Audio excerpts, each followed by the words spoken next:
Tusome kitabu cha Sefania sura ya kwanza mstari wa 7 hadi wa 9. Neno la Mungu linasema hivi: nyamazeni kimya mbele za Bwana Mungu, kwa maana siku ya Bwana ikaribu. Kwa kuwa Bwana ameweka tayari dhabihu, amewatakasa wageni wake. Na itakuwa katika siku ile ya dhabihu ya Bwana, nitawaadhibu wakuu na wana wa mfalme na watu wote waliovaa mavazi ya kigeni. Na katika siku ile nitawaadhibu hao wote warukao juu ya kizingiti, waijazayo nyumba ya Bwana wao udhalimu na udanganyifu. Damu ya Yesu Kristo. Siku ile Yesu Kristo wakati akiwafundisha wanafunzi wake alisema, mwili wangu ni chakula na damu yangu ni kinywaji cha uzima wa milele. Aulaye mwili wangu na kuinywa damu yangu ana uzima wa milele, nami nitamfufua siku ya mwisho. Hii ndiyo injili ya Yesu Kristo aliyoihubiri. Watu waliposikia hivi, wanafunzi wengi walimwacha Yesu Kristo,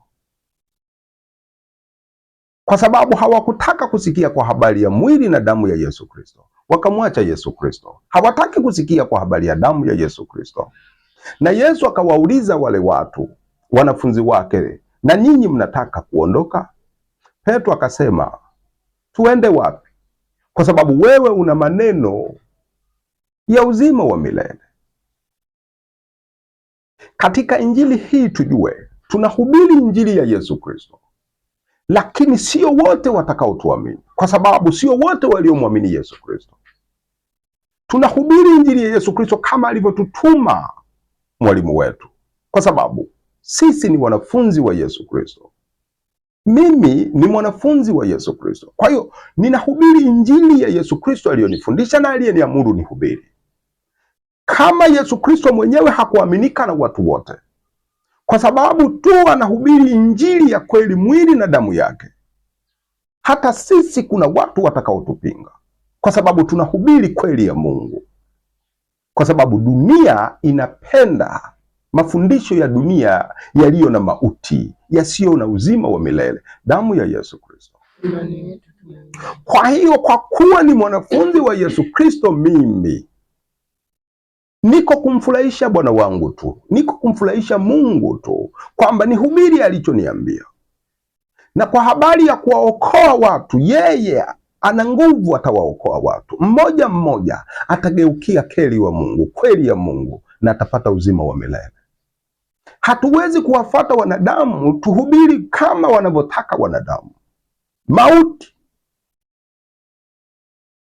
Hatuwezi kuwafuata wanadamu tuhubiri wanavyotaka ili tuonekane tuna watu wengi, tunafuatwa na watu wengi. Hapana, tunahubiri kweli ya Kristo. Tukimpata mmoja mbinguni, wanafanya sherehe, wanafanya kumsifu Mungu. Mmoja akipatikana duniani. Kwa hiyo, kwa injili ya Yesu Kristo peke yake ndiyo itakawafanya malaika mbinguni wanafurahi mmoja akiokolewa.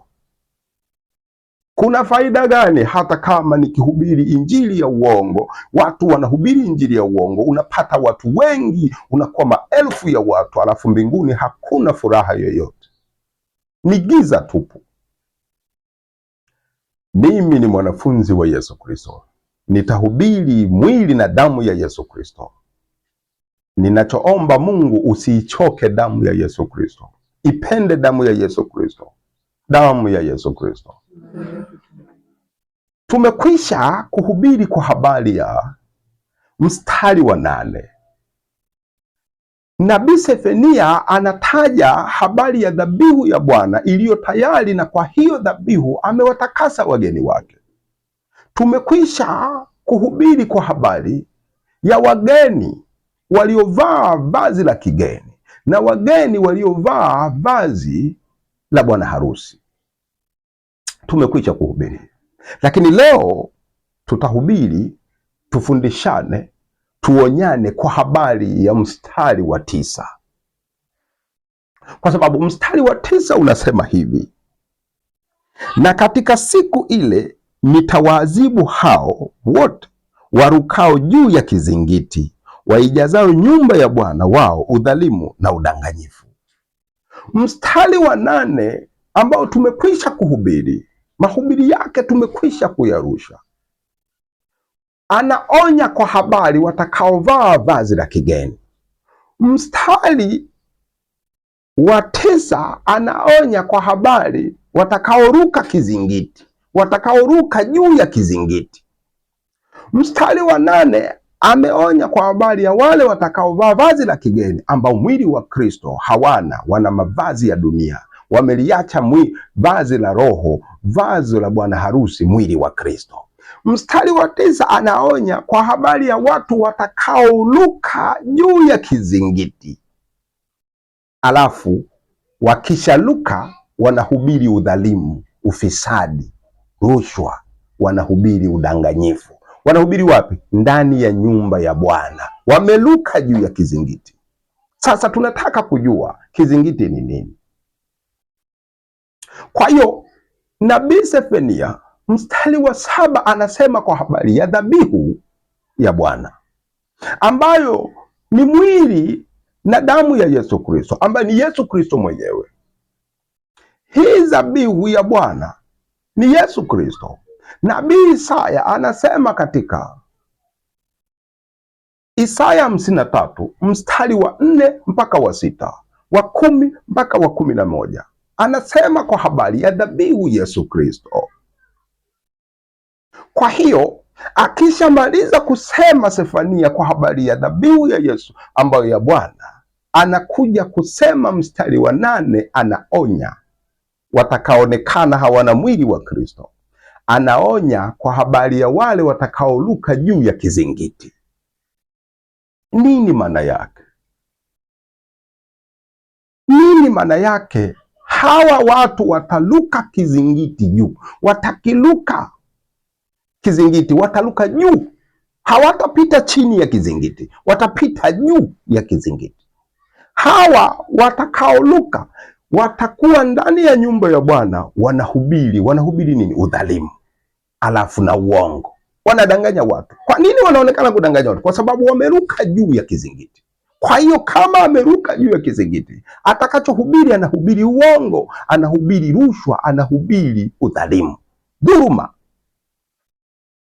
Kila mtu aliyeruka juu ya kizingiti hawezi kuhubiri kingine. Sefania anasema, Nabii Sefania anasema, watahubiri, wataijaza nyumba ya Bwana udhalimu, wataijaza nyumba ya Bwana udanganyifu. Kwa sababu gani? Wameluka juu ya kizingiti. Damu ya Yesu Kristo. Nini kizingiti? Ni fumbo la Mungu. Haya ni mafumbo ya Bwana, siri imefichwa ya wokovu humo. Kizingiti. Ukimwona mtu yoyote ameruka juu ya kizingiti, ujue huyu atakuhubiria dhuluma, atakudhulumu, atakuhubiria uongo ambao sio kweli ya Yesu Kristo, kwa sababu ameruka juu ya kizingiti. Sasa utamjuaje mtu aliyeruka juu ya kizingiti? Kizingiti ni nini? Siku ile Mungu alipowajia wana wa Israeli, alipowajia kule Misri kuwakomboa, kuwatoa katika nchi ya utumwa, kuwapeleka nchi ya ahadi Kanaani, akamwambia Musa, ongea na mkutano wa Israeli, waambie katika siku ya 10 ya mwezi huu, kila nyumba iandae mwanakondoo au mbuzi. Huyo mwanakondoo ndiye Pasaka. Alafu wamweke tayari siku ya 14 ya mwezi huu. Mtamchinja huyo Pasaka jioni, alafu mtamla, na sehemu ya damu yake mtachukua, mtaipaka juu ya kizingiti cha mlango, mtaipaka juu ya kizingiti cha mlango. Alafu mtapaka tena hiyo damu ya huyo Pasaka katika miimo miwili ya milango, yaani watapaka katika miimo miwili ya milango na kizingiti cha juu. Damu ya Yesu Kristo. Na kila mtu atakayeingia kwenye hiyo nyumba akapita chini ya hicho kizingiti kilichopakwa damu ya huyo Pasaka, akaishi humo, atakuwa na uhai, atakuwa mzima. Na mimi nitakapokuja kuangalia hiyo damu nikaikuta katika hiyo milango kwenye kizingiti na miimo miwili, hiyo nyumba itakuwa na uzima, sitaangamizwa. Lakini nitapita kwa kila nyumba ya watu wa Misri ambao wameikataa hii damu ya Pasaka, hawajashiriki kumla huyu Pasaka, wala katika milango yao hawana damu ya huyu Pasaka. Kwenye vizingiti vyao vya milango hawana damu, kwenye miimo yao ya milango hawana damu ya huyu Pasaka. Nitapita humo, nitaua wazaliwa wa kwanza wote, nitafyeka mnyama na mwanadamu, damu ya Yesu Kristo. Kwa hiyo Mungu anamwambia Musa na Haruni, mwandaeni Pasaka. Kwa hiyo huyu Pasaka atachinjwa mumle jioni, na damu yake ndiyo uzima wenu. Mtaipaka juu ya kizingiti cha mlango na katika miimo. Musa alifanya hivyo. Wakati ule wamefanya hivyo, hilo ndio pigo la mwisho la ukombozi. Wakati wamefanya hivi wana wa Israeli, Mungu usiku akapita kila nyumba aliyoiona haina damu kwenye kizingiti na katika miimo, aliangamiza. Hiyo nyumba ilikuwa na mauti, na kila nyumba iliyoonekana katika miimo na katika kizingiti cha juu kuna damu ya yule Pasaka, watu wote walikuwa hai, damu ya Yesu Kristo. Hata Wamisri waliokuwa Wamisri lakini walilala kwenye hizo nyumba zenye damu katika kizingiti cha mlango walikuwa hai.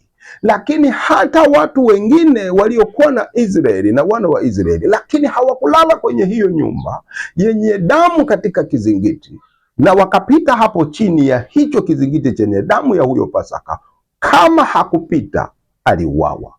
Damu ya Yesu Kristo.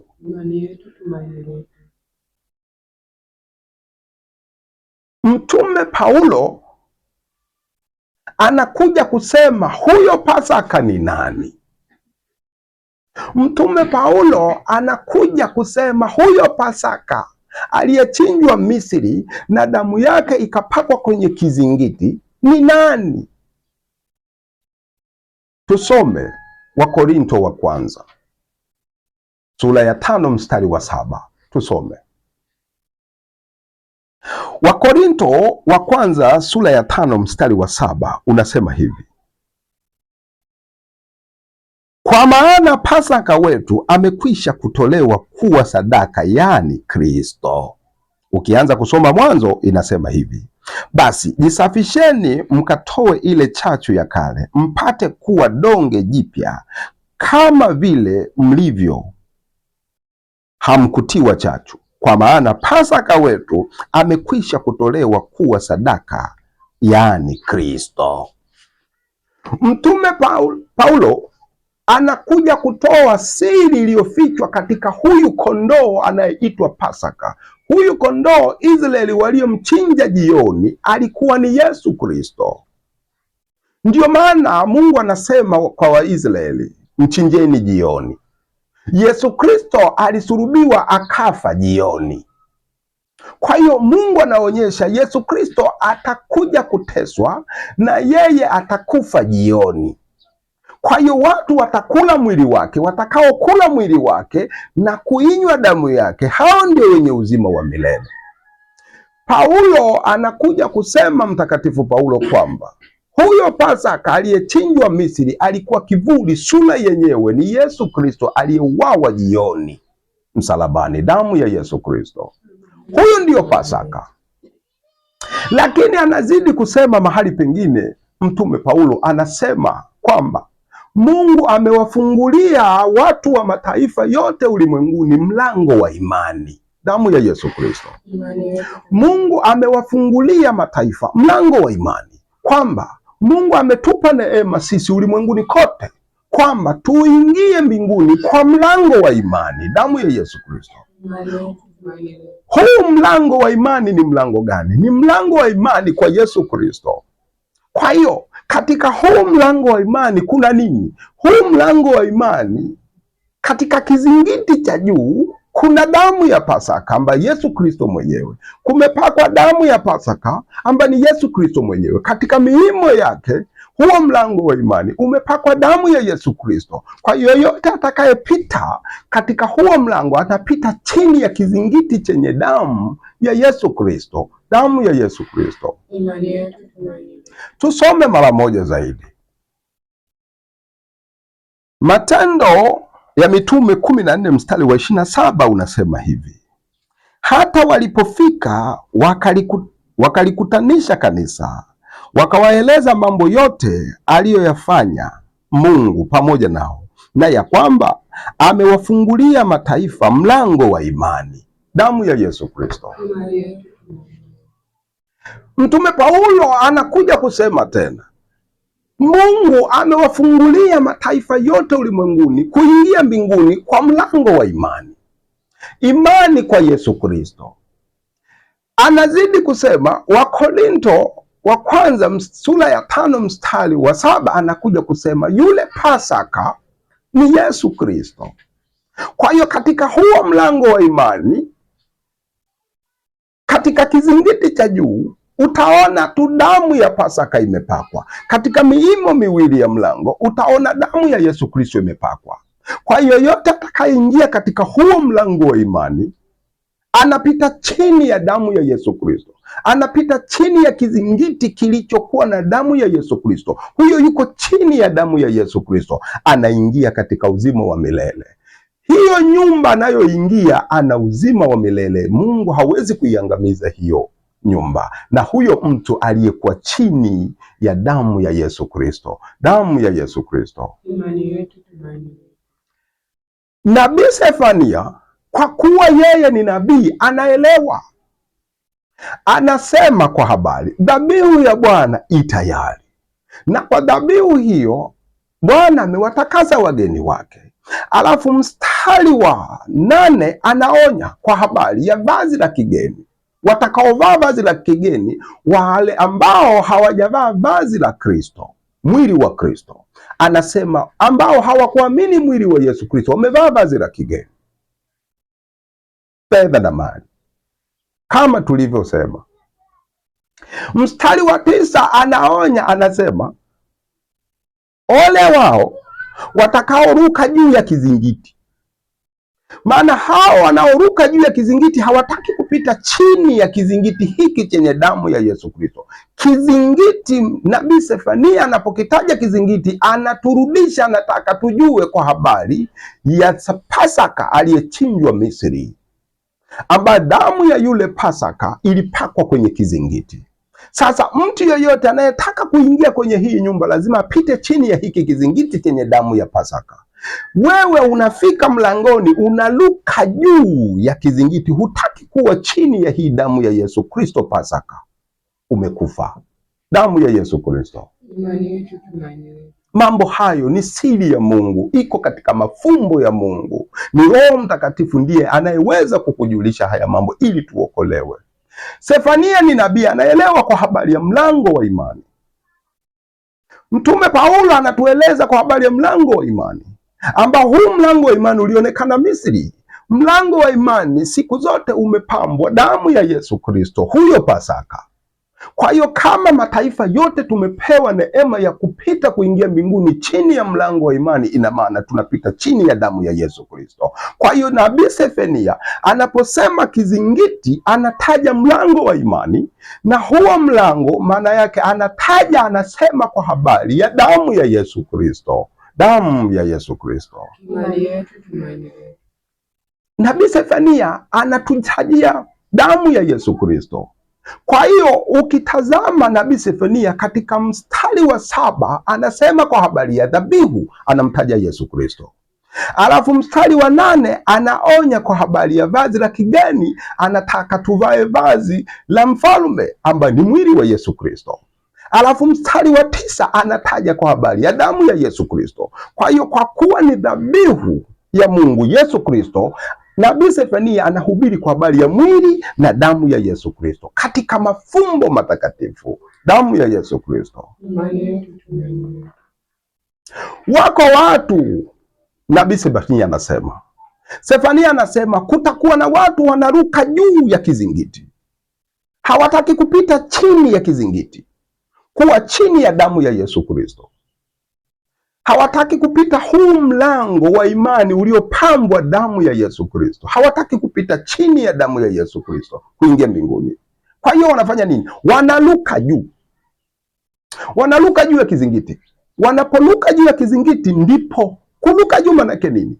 Ni kuhubiri maneno mengine ya dunia hii, ambayo haya maneno mengine Nabii Sefania anayetaja kuwa ni dhuluma, alafu na uongo, kwa sababu kila anayepita chini ya kizingiti chenye damu ya Yesu Kristo, anahubiri damu ya Yesu Kristo, huyo ataonekana ana damu ya Yesu Kristo, kwa sababu umepita juu chini ya kizingiti chenye damu ya Yesu Kristo. Kwa hiyo wewe unanyunyuziwa damu ya Yesu Kristo. Unapopita chini ya hicho kizingiti, ni damu ya Yesu Kristo ndio inayokunyunyuzia. Kwa hiyo watu wakikuona, wanaona tu na damu ya Yesu Kristo, kwa sababu imepakwa damu ya Yesu Kristo hicho kizingiti, na wewe unapita chini ya hicho kizingiti. Kwa hiyo unapopita hapo, ni damu ya Yesu Kristo ndio inayokudondokea. Kwa hiyo ukienda, ukionekana huko mbele, utaonekana tu na damu ya Yesu Kristo. Kwa hiyo watu wataona kwako damu ya Yesu Kristo, watasikia kwako kwa habari ya damu ya Yesu Kristo. Kama ukivuka juu ya kizingiti, hii inamaanisha huna damu ya Yesu Kristo, kwa sababu hujapita chini na damu inadondoka chini. Huna damu ya Yesu Kristo, umeruka juu. Kwa hiyo kama umeruka juu, utakachoonekana nacho ni nini? Ni maneno ya dunia, dhuluma, rushwa, ufisadi na uongo. Nabii Sefania anasema kwa habari ya hiyo Injili, kila atakayepita chini ya kizingiti, huyu ataonekana na damu ya Yesu Kristo. Ndiyo aliyeoga, ndiye aliyeonekana nayo, ndiyo iliyomwagia, ndiyo iliyomsafisha, ndiyo iliyomhesabia haki. Huyu ana uzima wa milele. Watu wakimtazama wataona tu damu ya Yesu Kristo, wakimuuliza watasikia tu kwa habari ya damu ya Yesu Kristo. Lakini yeye atakayeruka juu ya kizingiti, huyo hawezi kuonekana hata na tone la damu ya Yesu Kristo. Ataonekana na dhuluma kwenye nyumba ya Bwana na uongo. Damu ya Yesu Kristo. Sefania, tusome Sefania sura ya 1 mstari wa 9, anasema hivi: na katika siku ile nitawaadhibu hao wote warukao juu ya kizingiti. Hukumu inakuja. Nabii Sefania anatabiri kwa habari ya hukumu. Hukumu inakuja siku ya Bwana. Watakaohukumiwa, watakaopelekwa katika jehanamu ya moto ni wale walioluka juu ya kizingiti, ambao hawataki kuwa chini ya damu ya Yesu Kristo. Hawataki kupita katika huu mlango wa imani wenye kupambwa damu ya Yesu Kristo, Pasaka wa Roho, Pasaka wa Bwana. Hawataki kupita hapo. Ni wachungaji sawa, lakini hawataki kuhubiri damu ya Yesu Kristo. Ni wachungaji, ni manabii, ni watume, ni wainjilisti, lakini hawahubiri damu ya Yesu Kristo. Kwa sababu gani? Wao wanaruka juu ya kizingiti, wanahubiri mambo mengine ya dunia, wanahubiri dhuluma. Ni Wakristo, wanasikiliza nini? Hawataki kusikiliza kwa habari ya mlango uliopakwa damu ya Yesu Kristo. Hawapiti chini ya damu ya Yesu Kristo. Wao wanaruka juu, na wao kama watumishi wao, kama hao wachungaji wao wanaoelekeza. Wachungaji wanaruka juu ya kizingiti na waumini wao wanaruka juu ya kizingiti, wote wanaruka juu ya kizingiti. Kwa hiyo ukiwatazama hawana damu ya Yesu Kristo. Huwezi kuwauliza kwa habari ya damu ya Yesu Kristo, kwa sababu hawana damu ya Yesu Kristo, kwa sababu hawajapita chini ya kizingiti chenye damu. Damu ya Yesu Kristo inadondoka, inatafuta mtu imdondokee awe na uzima wa milele. Wao hawapiti chini ya hicho kizingiti. Kwa hiyo kama hawapiti chini ya kizingiti, damu haiwadondokei. Kwa hiyo huwezi kuwauliza kwa habari ya damu ya Yesu Kristo, kwa sababu huioni katika mwili wao. Watumishi, viongozi wao wa makanisa wanaruka juu ya kizingiti, na wao wanafika hapo hapo na wenyewe wanaruka juu ya kizingiti. Sasa kule wanakoenda wanahubiri dhuluma, wanahubiriana dhuluma, wanahubiriana uongo. Nabii Sefania anasema siku ya mwisho Bwana atawahukumu hao walioluka kizingiti, ambao hawataki kuhubiriana damu ya Yesu Kristo. Damu ya Yesu Kristo ni hatari kubwa.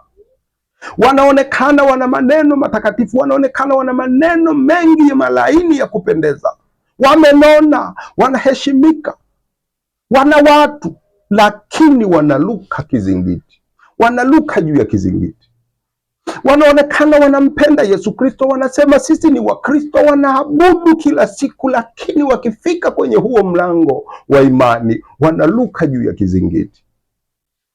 Kinachokwenda, wanahubiriana nini? Hawahubiri imani katika damu ya Yesu Kristo, wanahubiriana ufisadi. Sefania anasema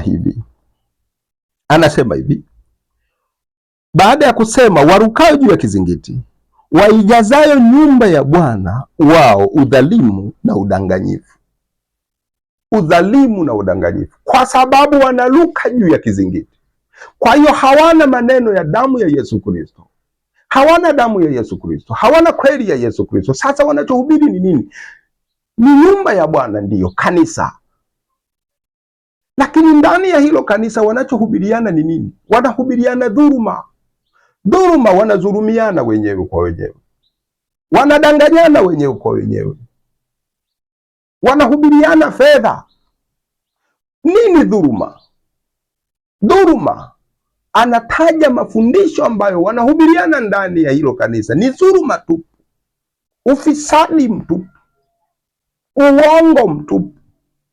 Nabii Sefania anakuja kutaja hiyo dhuluma, anaitaja hiyo dhuluma wanayohubiriana, kwa sababu wameiacha damu ya Yesu Kristo, wameruka kizingiti. Kwa hiyo maneno walionayo ni dhuluma. Nabii Sefania anaitaja hiyo dhuluma katika mstari wa 11 hapa anaitaja hiyo dhuluma inayohubiriwa katika nyumba za Bwana, katika nyumba ya Bwana, na huo uongo unaohubiriwa katika nyumba ya Bwana anaitaja. Tusome mstari wa 11. Mstari wa 11 anasema hivi: haya, lieni ninyi mkaao katika Makteshi, maana wafanya biashara wote wameangamia, hao wote waliokuwa na mizigo ya fedha wamekatiliwa mbali. Nabii Sefania anataja neno Makteshi. Makteshi kwa Kiswahili cha kawaida ni masoko, soko, na anataja hao waliokuwa sokoni ni wafanya biashara, na hawa kwa kuwa ni wafanya biashara wana mizigo ya fedha, hawa wote hukumu yao ni jehanamu ya moto, wamekatiliwa mbali. Damu ya Yesu Kristo. Anasema Bwana atawahukumu siku ya mwisho wale ambao wanaoruka kizingiti, ambao wanaenda kuhubiri dhuluma na uongo. Dhuluma anayoitaja hapa na uongo anaotaja hapa anakuja kuutaja kwenye mstari wa 11. Mizigo ya fedha. Kwa nini? Hili soko Makteshi, hili soko ndiyo kanisa. Kwa nini? Yesu Kristo anasema, alipokuja anasema, mmeifanya nyumba ya Baba yangu kuwa pango la wanyang'anyi, pango la wenye dhuluma. Akapindua meza, wabadilisha nao fedha, wanafanya biashara ndani ya nyumba ya Mungu, wanafanya biashara ndani ya hekalu la Mungu. Kwa nini? Wameligeuza hekalu la Mungu, nyumba ya Mungu, kanisa la Yesu Kristo, wameligeuza kuwa ni soko la biashara. Kwa nini ni soko? Wanafanya biashara. Biashara gani? Wanahubiri fedha na mali humo, wana mizigo ya pesa. Sefania anatabiri kwamba nyakati zijazo, ambazo ndio hizi, kanisa la Yesu Kristo litageuza kuwa soko la biashara, na hao wanaohudumia hayo makanisa ni wafanya biashara. Wamesema wenyewe, wanasema huu ni ufalme wa biashara. Kweli ni ufalme wa biashara. Kwa sababu gani? Wanahubiri fedha na mali, wanahubiri dhuluma, wanahubiri uongo, fedha na mali, majumba na magari. Wanasema hii ndio Injili. Kwa sababu gani? wameluka juu ya kizingiti, hawataki kuhubiri damu ya Yesu Kristo, hawataki kupita chini ya damu ya Yesu Kristo. Kwa hiyo sasa hawataki kupita chini ya kizingiti cha mlango wa imani ambao umepambwa damu ya Yesu Kristo. Hawana damu ya Yesu Kristo tena, kwa sababu wao wanaruka juu, hawataki kudondokewa na hii damu ya Yesu Kristo. Sasa wanahubiri fedha na mali, wana mizigo ya fedha, na makanisa yao yamekusha kuwa masoko ya biashara, na wao wenyewe ni wafanya biashara. Ni hatari. Sehemu yao ni jehanamu ya moto wa milele, wana mauti ya milele. Nani atakayewaokoa? Sefania naonya, ole watakaoluka juu ya kizingiti. Kwa nini? Hawataki kupita chini ya kizingiti, waonekane wana damu ya Yesu Kristo, wahubiri damu ya Yesu Kristo. Wanahubiria watu fedha na mali, wameyafanya makanisa ya Yesu Kristo kuwa masoko ya biashara, na wao wenyewe ni wafanya biashara. Wahubiri wenyewe ni wafanya biashara na waumini wao ni wafanya biashara. Wanawaza kwa habari ya fedha na magari, majumba. Damu ya Yesu Kristo ni hatari kubwa hii. Hii ni hatari kubwa. Wameiacha damu ya Yesu Kristo, wanawaza tu makteshi. Nabii Sefania anasema kwa habari ya makteshi, anasema kwa habari ya makteshi, anasema kwa habari ya nyumba ya Bwana kwamba imekuwa masoko ya biashara, na wao wenyewe ni wafanya biashara. Kwa hiyo kama wanahubiri udanganyifu, hawa ni manabii wa uongo, walimu wa uongo, wachungaji wa uongo, mitume wa uongo. Kwa sababu gani? Hawasikii kabisa wakisema damu ya Yesu Kristo.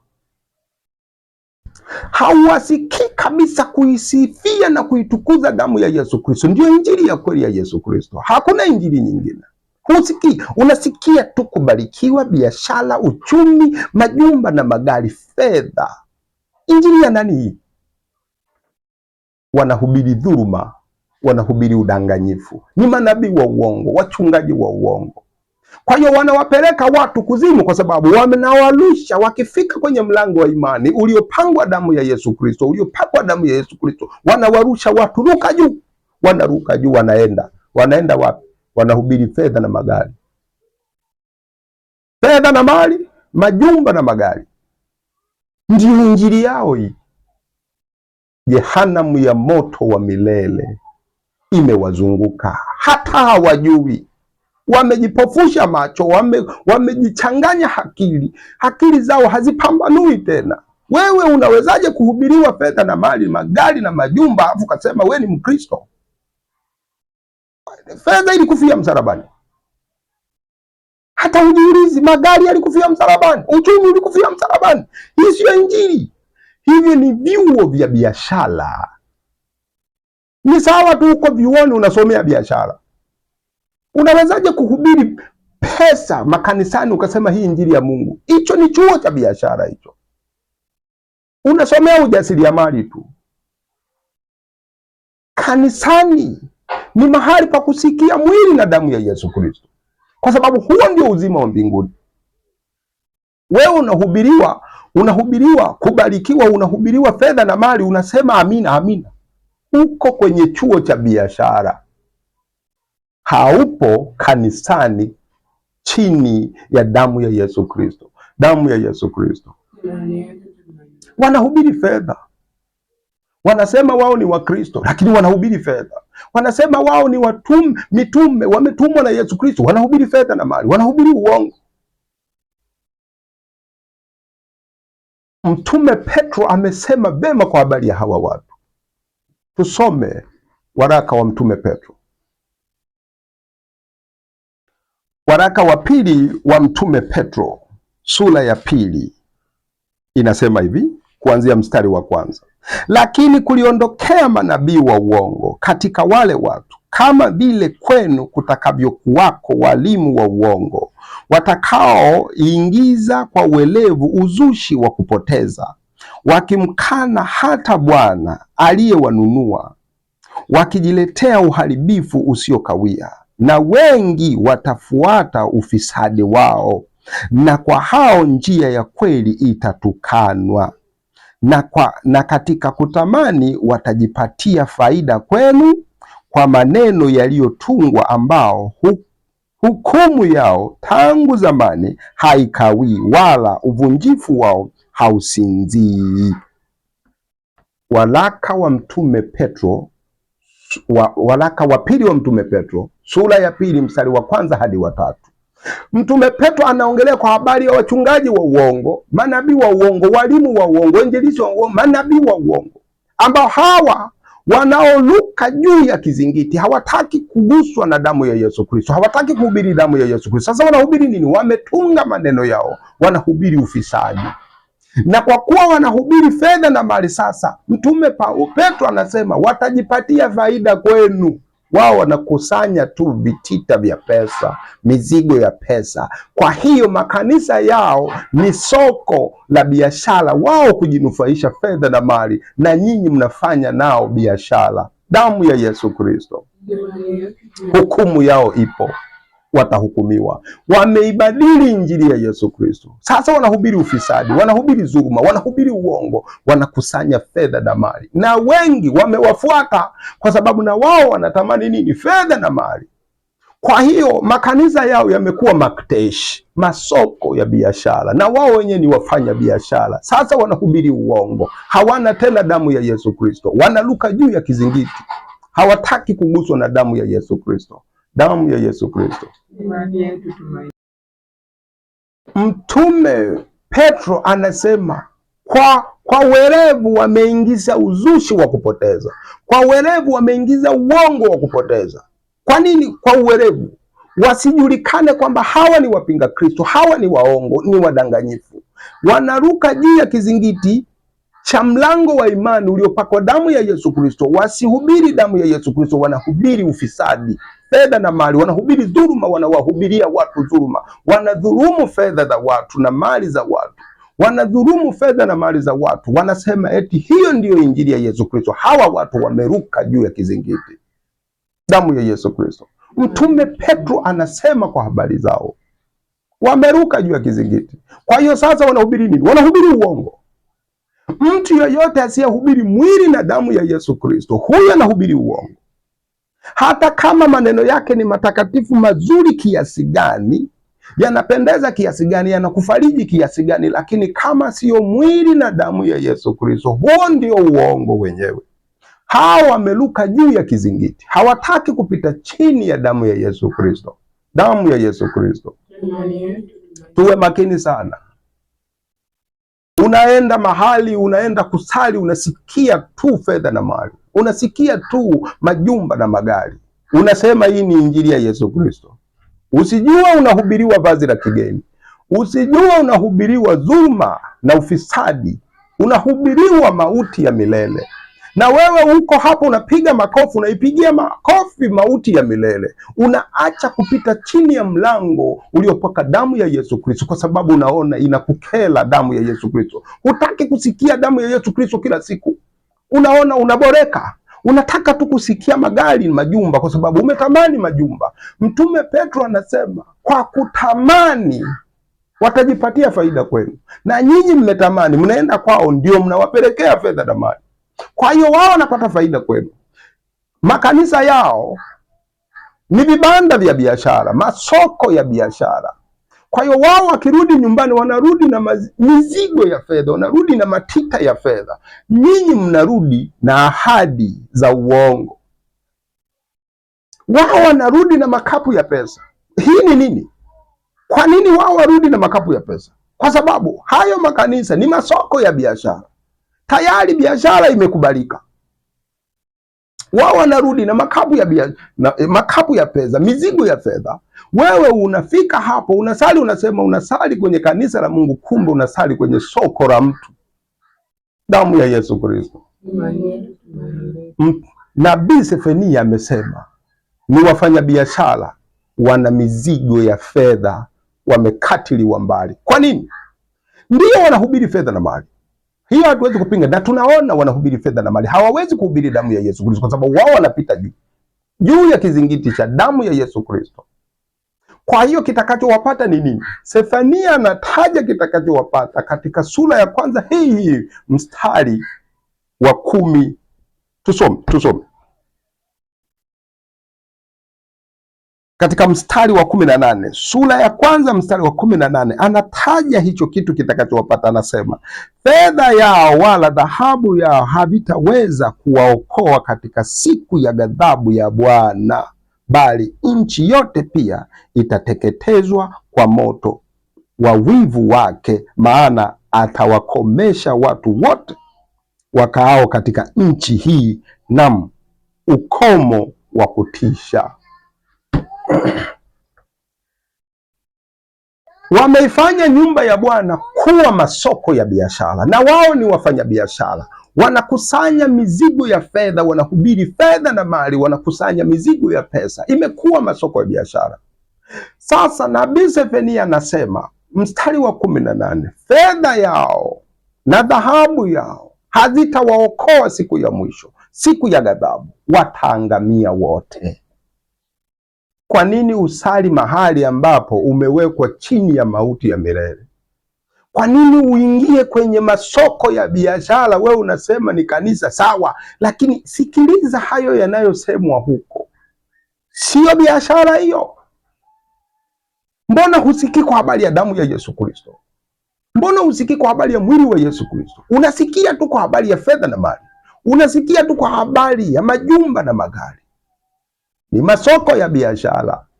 Kwa hiyo fedha yao na dhahabu zao na mali zao hazitawaokoa siku ya hukumu ya Bwana itakapokuja. Wataangamia wote, kwa sababu mahubiri yao wanaluka juu ya kizingiti. Hawataki kupita chini ya kizingiti chenye damu ya Yesu Kristo, damu ya Yesu Kristo. Mungu atusaidie. Tunahubiri kwa Wakristo, tunawapenda ndugu zetu waliofiwa na Yesu Kristo Bwana wetu. Wawe sasa Wakristo wageuke, wawe Wakristo wa kweli, wagundue wanahubiriwa vazi la kigeni, wagundue wanahubiriwa ufisadi, wanahubiriwa dhuluma, wanahubiriwa mizigo ya fedha itawaangamiza. Tusome mara moja zaidi Sefania mstari wa 11. Sefania sura ya kwanza mstari wa 11 anasema, haya lieni ninyi mkao katika makateshi. Lieni maana yake ni lieni, huzunikeni ninyi mnaokaa makateshi, ninyi mnakaa sokoni, ninyi mnashinda sokoni, mnasema kanisa, kumbe mko kwenye masoko ya watu, masoko ya biashara. Lieni, huko hakuna uzima. Ndiyo unaenda kanisani, lakini hilo kanisa wanahubiri nini? Wanahubiri mwili na damu ya Yesu Kristo. Kama wanahubiri hiyo, baki hapo. Kama unaona unahubiriwa fedha na mali, majumba na magari, ujue lia, kwa sababu hilo ni soko la biashara na we mwenyewe umefanywa kuwa bidhaa. Lia ninyi mnaokaa makateshi, lieni, manake hukumu ya adhabu inakuja juu yenu. Jichunguze mwenyewe, unakaa wapi? Unaabudu wapi? Unaabudu katika masoko ya biashara au unaabudu ndani ya kanisa, nyumba ya Bwana? Kwa sababu ndani ya kanisa la Yesu Kristo, nyumba ya Bwana, unatakiwa kusikia mwili na damu ya Yesu Kristo. Lakini kama unasikia fedha na mali, uko sokoni na wewe mwenyewe ni biashara, bidhaa, damu ya Yesu Kristo. Lakini pia anasema, haya lieni ninyi mkao katika makateshi, maana wafanya biashara wote wameangamizwa. Sasa nani mfanya biashara hapo? Kama wewe uko sokoni, wewe mwenyewe ni mfanya biashara, na huyu anayekuongoza mwenye hiyo soko, anayemiliki hilo soko la biashara, na yeye ni mfanya biashara. Kwa hiyo wewe na yeye wote wafanya biashara. Mchungaji, mhubiri na mhubiriwa, wote wafanya biashara, kwa sababu mnahubiriana fedha na mali. Kwa hiyo wote ni wafanya biashara. Lieni, lieni, kwa sababu wote, unabii unasema mmeangamizwa wote. Anasema tena, anasema hao wote waliokuwa na mizigo ya fedha wamekatiliwa mbali. Huko sokoni mlikokusanyika, mnakokaa, nyinyi ni wafanyabiashara. Kwa sababu gani? Mna mizigo ya fedha. Ukimwangalia muumini ana mizigo ya fedha, ukimwangalia mchungaji anahubiri mizigo ya fedha, na mwisho wa ibada zao huyu mchungaji mwenye kumiliki hili soko la biashara anaondoka na mizigo ya fedha. Alafu nasema hilo ni kanisa la Yesu Kristo. Umelaaniwa. Haliwezi kuwa kanisa la Yesu Kristo hilo. Unatoka na mizigo ya fedha. Alafu waliokuja kukusikiliza hawatoki hata na damu ya Yesu Kristo, hawatoki hata na mwili wa Yesu Kristo. Wamekuja tu kukuletea hela na wewe umekusanya pesa, wanaondoka wakiwa watupu rohoni kwao. Hawajaokoa roho, bali umewapa ahadi ya mambo ya mwili ya dunia hii, fedha na mali, majumba na magari. Yaani watumishi wametengeneza makanisa, sio makanisa, wameyabatiza kama makanisa, lakini wanashindwa kusema ni masoko ya biashara, na wao wanavuna fedha na mali. Damu ya Yesu Kristo inauma. Nabii Sefania anahubiri kwa uchungu, anasema ni masoko ya biashara, marketesh, masoko ya biashara, wana mizigo ya fedha. Haongelei masoko ya dunia, anaongelea kanisa, anaongelea mahubiri yanayohubiriwa humo ndani ya kanisa, ni fedha na mali. Kwa nini? Wameluka juu ya kizingiti, wameiacha damu ya Yesu Kristo. Wameiacha damu ya Yesu Kristo kwa sababu hiyo ndio iko juu ya kizingiti. Wangepita hapo chini ya kizingiti, damu ingewadondokea, wangeonekana wana damu ya Yesu Kristo, wangehubiri damu ya Yesu Kristo. Wanakerwa kusikia damu ya Yesu Kristo, wanaboreka, wanalala usingizi wanaposikia mwili na damu ya Yesu Kristo tunapohubiri. Haiwapendezi, kumbe inawapendeza mauti. Hawataki kupendezwa na uzima, hawapendezwi na mwili na damu ya Yesu Kristo, hawapendezi na uzima wao wenyewe, wanapendezwa na mauti. Kwa hiyo wanataka mauti. Unapowahubiria mauti wanafurahia, wanahubiria mauti. Unahubiria mauti wanafurahia, wanapenda mauti eti. Tena mauti ya kuzimu. Upuuzi. Unahubiriwa uzima wa milele wa roho yako, unachukia, inakuboa. Unataka tukuhubirie mauti ya milele, ndio unashangilia. Wanahubiriwa fedha na mali, wasijua wanahubiriwa mauti yao, wanashangilia. Anahubiri bwana, anahubiri nini? Anahubiri mauti. Anakuhubiria vazi la kigeni, utakufa wewe. Tafuta mahali panapohubiriwa mwili na damu ya Yesu Kristo. Ponya roho, damu ya Yesu Kristo. Mungu atusaidie sana. Watu hawaelewi. Watu hawaelewi. Watu wamekuwa wabishi. Watu wamekuwa vichwa vyao ni vigumu. Yesu Kristo anahubiri mwili na damu yake. Anawaambia, aulaye mwili wangu na kuinywa damu yangu ana uzima wa milele, nami nitamfufua siku ya mwisho apate huo kuishi na huo uzima wa milele pamoja na mimi, pamoja na Baba. Watu wanaona hili neno linawaboa. Yohana Mtakatifu sura ya 6 kuanzia mstari wa 52, 53, 54, 55, 56, Yesu anahubiri kwa habari ya mwili na damu ya Yesu Kristo. Anasema, mwili wangu ni chakula na damu yangu ni kinywaji. Aulaye mwili wangu na kuinywa damu yangu ana uzima wa milele. Sio asikiaye fedha na mali, mwili wangu na damu yangu. Watu wanaona inawaboa, hawataki kusikia hiyo, wanaikimbia uzima, wanakimbia uzima wa milele, wanataka mauti ya milele. Ni ajabu hii. Watu wote wanakimbia. Wanasema hatuwezi kulipokea hilo neno. Tusome mara moja Yohana Mtakatifu sura ya 6. Sura ya 6 tusome. Yohana Mtakatifu sura ya 6, 54 anasema, kwa maana mwili wangu ni chakula cha kweli na damu yangu ni kinywaji cha kweli. Aulaye mwili wangu na kuinywa damu yangu hukaa ndani yangu, nami hukaa ndani yake. Mstari wa 53 anasema, tukipanda hapo juu, basi Yesu akawaambia, amini nawaambieni, msipoula mwili wake mwana wa Adamu na kuinywa damu yake, hamna uzima ndani yenu. 54 aulaye mwili wangu na kuinywa damu yangu anao uzima wa milele, nami nitamfufua siku ya mwisho. Sasa angalia ajabu ya hapa. Yesu anahubiri kwa habari ya mwili na damu yake. Huo ndio uzima wa milele. Lakini 66, tusome mstari wa 66. Anasema, kwa ajili ya hayo wengi miongoni mwa wanafunzi wake wakarejea nyuma, wasiandamane naye tena. Basi Yesu akawaambia wale thenashara, je, ninyi nanyi mwataka kuondoka? Basi Simoni Petro akamjibu, Bwana, twende kwa nani? Wewe unayo maneno ya uzima wa milele, nasi tumesadiki tena tumejua ya kuwa wewe ndiwe mtakatifu wa Mungu. Yesu akawajibu, je, mimi sikuwachagua ninyi thenashara, na mmoja wenu ni Shetani?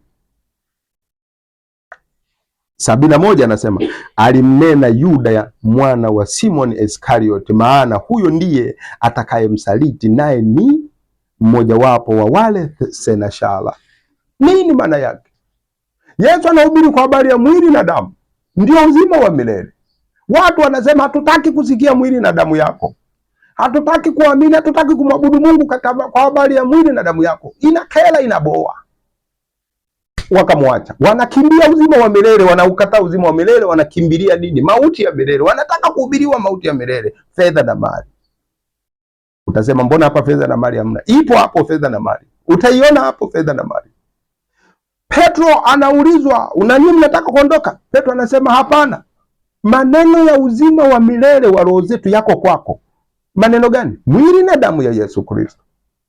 Petro anajua mwili na damu ya Yesu Kristo ndio uzima wa milele wetu. Lakini Yesu anamjibu, anasema hivi, je, sikuwachagua nyinyi? Na mmoja wetu ni Shetani, mmoja wenu Shetani. Nani? Yuda Iskarioti. Yuda Iskarioti kafanya nini? Huyu alikataa mwili na damu ya Yesu Kristo, akataka fedha na mali, akaenda kuungana na wapinga Kristo, akaleta mafungu ya pesa, mizigo ya pesa ambayo Sefania kaionya, nyinyi mnakusanya makteshi, mnafanya kanisa kuwa makteshi, masoko ya biashara, sasa mna mizigo ya fedha. Yuda Iskarioti akaona bora alifanya kanisa la Yesu Kristo kuwa masoko ya biashara, naye akaenda kubeba mzigo wa fedha. Huyu akamsaliti Yesu Kristo na akafa. Hiyo ndio wanayoitaka. Kwa hiyo watu wanakataa mwili na damu ya Yesu Kristo, uzima wa milele, wanakimbilia mauti, fedha na mali. Damu ya Yesu Kristo. Ni ajabu, binadamu wana akili mbovu. Unahubiriwa mwili na damu ya Yesu Kristo ndio uzima wa milele, unakataa uzima wa milele, unataka mauti ya milele. Yuda anakataa uzima wa milele, anaenda kuchukua mauti ya milele, akafa. Kwa nini? Yuda anapenda fedha na mali, akapewa vipande 30 vya fedha na mpinga Kristo, hubiri hiyo. Anageuza kanisa la Yesu Kristo kuwa masoko ya biashara, akafa. Siku ya mwisho anasema atawahukumu wote hao waliogeuza kanisa la Bwana kuwa masoko ya biashara na mahali pa kuwadanganya watu. Wana mizigo ya fedha, kama Yuda alipobebelea vifuko vya fedha vikamtoza kuzimu, amekufa. Na hawa ndivyo watakayoyapata, ni hayo hayo yaliyompata Yuda Iskarioti. Kwa sababu gani? Wanakataa uzima wa milele, wanakataa mwili na damu ya Yesu Kristo. Hawataki kuhubiri mwili na damu ya Yesu Kristo. Wanahubiri nini? Wanataka kuhubiriwa mauti ya milele, fedha na mali. Watakufa. Damu ya Yesu Kristo. Mungu atusaidie sana. Wakristo wageuke. Wakristo waache haya mafundisho ya kuhubiriana mauti. Yanaonekana wanahubiriana maendeleo, wanahubiriana baraka, kumbe wasijue wanahubiriana mauti. Shetani anapiga makofi kuzimu, anasema welcome, karibuni huku, kwa sababu mmetamani fedha. Yuda alipotamani fedha, akapewa fedha na mpinga Kristo, akavuna mauti. Kwa nini? Watu waliposikia Yesu Kristo anahubiri mwili na damu ya Yesu Kristo, walimwacha. Wanafunzi wengi wakamwacha, hawataki kusikia kwa habari ya mwili na damu ya Yesu Kristo. Sasa tunasikia maneno gani hayo? Maneno gani haya? Kila saa tunasikia tu mwili na damu yako, mwili na damu yako. Haya sisi hayatupendezi. Wakamwacha. Petro akasema, si hatuondoki. Sisi hatuwazi kwa habari ya dunia hapa. Hatuwazi kwa habari ya fedha na mali, magari na majumba. Sisi tunawaza kwa habari ya uzima wa roho zetu, na wewe ndio unayo huo uzima. Mwili na damu yako tumeisadiki na tunajua wewe umetumwa na Mungu Baba yako. Tutakuamini wewe, tutakutegemea, tutahubiri mwili na damu, hatuhubiri fedha na mali hapa. Akasema sasa katika nyinyi yuko mmoja Shetani. Hey, Shetani yuko hapa, yupo hapa. Huyu ana nini? Ana mizigo ya fedha. Huyu ana lengo la kugeuza kanisa langu liwe maktesh. Anataka kugeuza kanisa langu liwe masoko ya biashara na mizigo ya fedha. Yuko hapa Yuda Iskarioti. Watumishi wanahubiri fedha na mali kama Yuda Iskarioti vile vile. Yuda Iskarioti ni mtume wa Yesu Kristo. Amehubiri injili ya Yesu Kristo. Anajua ni mwili na damu ya Yesu Kristo ndio injili ya Yesu Kristo. Amehubiri injili hiyo. Kwa hiyo anajua siri ya mbinguni ni mwili na damu ya Yesu Kristo, lakini anataka fedha. Sasa anataka fedha, asijue kwamba ameitaka mauti. Kuhubiri fedha na mali ni kuhubiri mauti. Watumishi wengi wanataka fedha, wanajua kabisa mwili na damu ya Yesu Kristo ndio injili ya uzima wa milele, lakini wanataka fedha. Tufanyeje? Wanatakiwa kuhubiri fedha na mali. Sasa wanahubiri mauti yao wenyewe na kuwakabidhi watu kwa Ibilisi. Damu ya Yesu Kristo. Mungu atusaidie. Wakristo wabadilike. Tunaposema aminini mwili wa Yesu Kristo, tunaposema aminini damu ya Yesu Kristo, tunamaanisha shikilia uzima wako wa milele. Wewe unaenda kushikilia mauti, unang'ang'ania mauti. Unaenda kwenye masoko ya biashara, unang'ang'ania mauti. Wewe siku zako zenyewe huzijui, ni lini unapotea hapa dunia, ni lini unakufa hujui. Unaenda kung'ang'ania fedha na mali, majumba na magari, unang'ang'ania mauti. Acha. Watu wote waamini mwili na damu ya Yesu Kristo wana uzima wa milele. Ukifa leo, uzima wa milele unao. Unang'ang'ania fedha na mali, ukifa leo, kuzimu. Wamekatiliwa mbali. Nabii Sefania anasema wamekatiliwa mbali. Kwa hiyo tunahubiri mwili na damu ya Yesu Kristo, watu watujue. Mimi ni mwanafunzi wa Yesu Kristo, tena mwaminifu. Nitahubiri damu ya Yesu Kristo kama nilivyoamuliwa na yeye mwenyewe. Hubiri damu yangu, hubiri mwili wangu. Yeyote atakayeonekana hana mwili na damu ya Yesu Kristo, siku ya mwisho mahali pake ni jehanamu, katika uzima wa milele, katika mauti ya milele. Na yeyote atakayeonekana na vazi la bwana harusi, mwili wa Yesu Kristo na damu ya Yesu Kristo, huyo ana uzima wa milele na ataishi pamoja na Mungu mbinguni milele. Wewe unang'ang'ania majumba na magari. Unaenda kanisani, unaenda kusikiliza majumba na magari. Alafu unasema huko kanisani.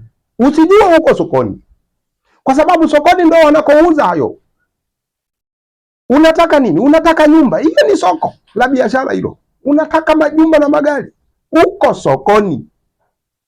Alafu huyo anayekuhubiria ndio mwenye kulijenga hilo soko. Akitoka natoka na mizigo ya fedha. Hatoki na mwili wa Yesu Kristo, hatoki na damu ya Yesu Kristo, bali anatoka na mizigo ya pesa. Lakini hilo soko lake amelibatiza kuwa kanisa la Yesu Kristo, wakati ni masoko ya biashara. Damu ya Yesu Kristo.